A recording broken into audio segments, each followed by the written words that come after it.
Myanmar और Thailand से है। म्यांमार और थाईलैंड में आप जान रहे हैं कि भूकंप ने भारी तबाही मचाई है कल, और म्यांमार में 694, थाईलैंड में 10, चीन में 2 लोगों की मौत हो गई है। म्यांमार में कई मकान जमींदोज हो गए हैं, हजारों लोग बेघर हैं, घायल हैं। युद्ध स्तर पर राहत बचाव कार्य लगातार जारी है। ये तस्वीर हम आपको तब की दिखा रहे हैं जब भूकंप आया था। उस वक्त किस तरह से इस भूकंप ने तबाही मचाई थी और चीख पुकार सड़कों पर चारों तरफ मची हुई थी। लोग भागते हुए अपनी जान बचाते हुए आपको नजर आ रहे हैं। बड़ी से बड़ी बिल्डिंग ऐसे ही ताश के पत्तों की तरह धराशायी हो गई और वहां पर ये ट्रेन आपको प्लेन हिलते हुए नजर आ रही है। इतना जोरदार भूकंप का झटका था, तीव्रता थी 7.7 की। 2 तस्वीरें भारत की तरफ से राहत सामग्री भेजी गई है। पहली जो खेप है वो पहुंच चुकी है। आप ये तस्वीर देख सकते हैं, यही वो राहत सामग्री है जो भारत की तरफ से भेजी गई है। और प्रधानमंत्री नरेंद्र मोदी ने दोनों देशों को ये आश्वासन दिया है कि इस दुख की घड़ी में भारत उनके साथ खड़ा हुआ है और जो भी मदद संभव होगी भारत की तरफ से वो की जाएगी। फिलहाल तबाही अपने पीछे बहुत कुछ छोड़ गई है। ये दर्द है, आंसू है। संजीव त्रिवेदी हमारे साथ, थोड़ी देर में हम उनसे बात करेंगे इस खबर पर, लेकिन उससे पहले ये तस्वीरें और भारत की तरफ से जो मदद की खेप पहुंची गई है वो तस्वीर हम आपको दिखा रहे हैं। ये बहुत भयानक तबाही है भूकंप की, जो तस्वीरों के जरिए आप देख रहे हैं। अभी भी संख्या नहीं पता कि कितने लोग मलबे में दबे हुए हैं, वहां तक अभी रेस्क्यू टीम पहुंच भी नहीं पा रही है, लेकिन उनके लिए एक एक पल बहुत ज़्यादा जो है मुश्किल भरा है। लेकिन ये भूकंप का झटका बहुत जोरदार था। जब ये 7.7 तीव्रता का भूकंप आता है तो बड़ी से बड़ी जो बिल्डिंग है जमींदोज हो जाती हैं, और वही हाल ये यहाँ पर आप देख रहे हैं, देखने को मिला है। मदद का हाथ भी बढ़ाया जा रहा है। म्यांमार पहुंच चुकी है भारत की तरफ से मदद।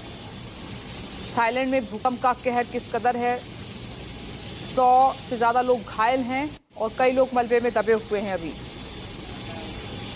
संजीव जुड़ गए हैं हमारे साथ। संजीव, ये ऐसी तबाही है जिसकी भरपाई जीवन भर नहीं हो सकती, लेकिन भारत फिर भी अपनी तरफ से मदद करने की कोशिश कर रहा है।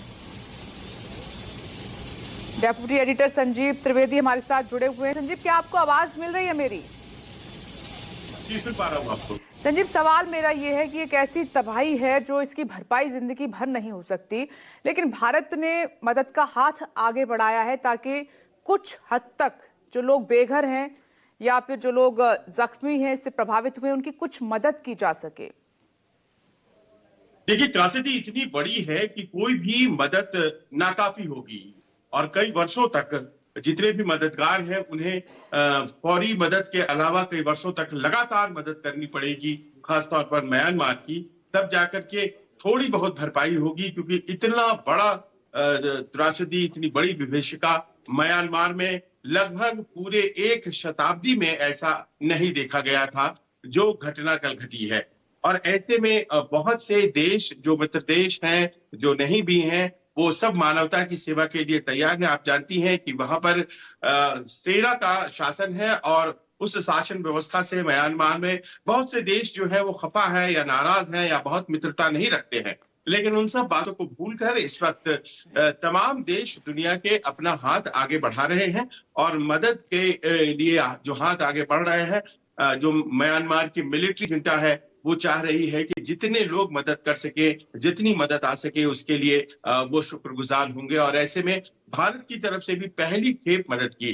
भारतीय विदेश मंत्रालय ने ये कल जानकारी दी थी कि इस तरह की परिस्थितियों में तो हम किसी भी देश की मदद करते हैं और म्यांमार में तो लगातार हम मदद करते ही रहते हैं। तो मित्र देश है म्यांमार, तो जाहिर है कि भारत से खेप जल्द जाएगा और कल रात ही रवाना कर दी गई थी, जो कि यांगोन पहुंचने के बाद अब डिस्ट्रीब्यूशन के लिए भी निकल चुका है। लेकिन आप जानती हैं कि विभीषिका इतनी बड़ी है कि सामान्य होने में बहुत समय लगेगा। अभी भी गणना चल रही है कि कितने लोग मारे गए हैं। और आपको हम यहाँ जानकारी देना चाहेंगे कि जो अपुष्ट खबरें हैं उसके अनुसार बताया ये जा रहा है कि 1000 से तो ज्यादा लोग अभी भी गिनती के सामने आ चुके हैं जिनकी मौत हुई है, और ये आंकड़ा 10 गुना तक बढ़ सकता है। कुछ लोगों का ये आकलन है और भी ज्यादा हो सकता है, क्योंकि जो भूकंप की तीव्रता थी उसने जमींदोज कर दिया है एक बहुत बड़ा इलाका मंडला का। और ऐसे में मान करके चलिए कि बहुत ज्यादा मदद की आवश्यकता पड़ेगी, जहां तक म्यांमार का सवाल है।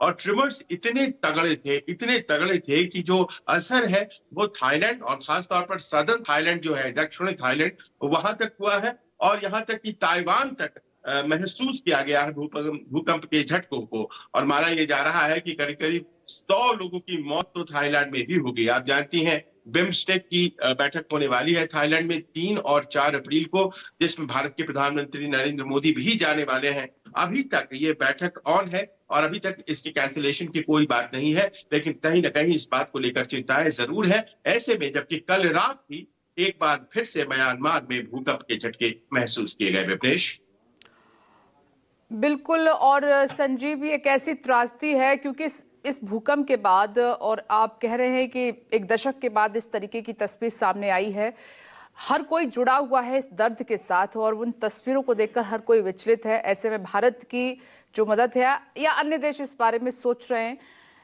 और मदद की उनको आवश्यकता है, लेकिन ये एक ऐसी त्रासदी है, लोगों के मन में ये सवाल है कि क्या हम इससे बच सकते हैं, क्योंकि जब अर्थक्वेक आता है तो संभलने तक का मौका नहीं मिलता। और ऐसा नहीं है कि सिर्फ थाईलैंड और म्यांमार, इससे भारत भी जुड़ रहा है, जापान भी है, कई देश हैं, नेपाल है, जहां पर भारी तबाही देखने को मिली है।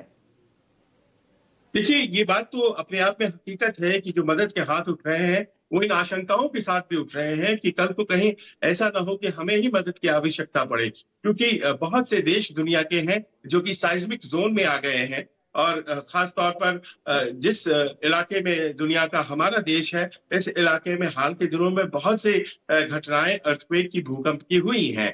हमारे देश में भी खास तौर पर वो जो तराई का क्षेत्र है हिमालय का, वो साइस्मिक एक्टिविटी के लिए जाना जाता है और वो पूरा सेस्मिक जोन है। ये कहा जाता है कि हिमालय जो यंग फोल्ड माउंटेन्स हैं, उसमें कहीं ना कहीं बहुत ज्यादा सेस्मिक गतिविधियां होती रहती हैं। और हाल के दिनों में हम लोगों ने देखा है कि कम तीव्रता वाले कई भूकंप महसूस किए गए हैं हिमालय क्षेत्र में, खासतौर पर हिंदुकुश पर्वतमाला के आसपास, और उसका असर भारत, पाकिस्तान, अफगानिस्तान जैसे देशों पर होता रहा है। नेपाल की विभीषिका को याद कर लीजिए साल 2015 का, और उसके पहले चले जाइए तो याद कीजिए 2002 में भुज में, गुजरात में कैसी विभीषिका आई थी। और ये एक ऐसी त्रासदी होती है विपनेश, आप जानती हैं कि इसमें कोई तैयारी नहीं की जा सकती है। हमारी साइंस क्या इतना ज्यादा सक्षम है कि वो प्रेडिक्ट कर सके, और इसके बारे में अभी तक बहुत ज्यादा श्योरिटी के साथ नहीं कहा जा सकता है। संजीव, आपसे आगे भी बातचीत होती रहेगी। फिलहाल आपका बहुत बहुत शुक्रिया।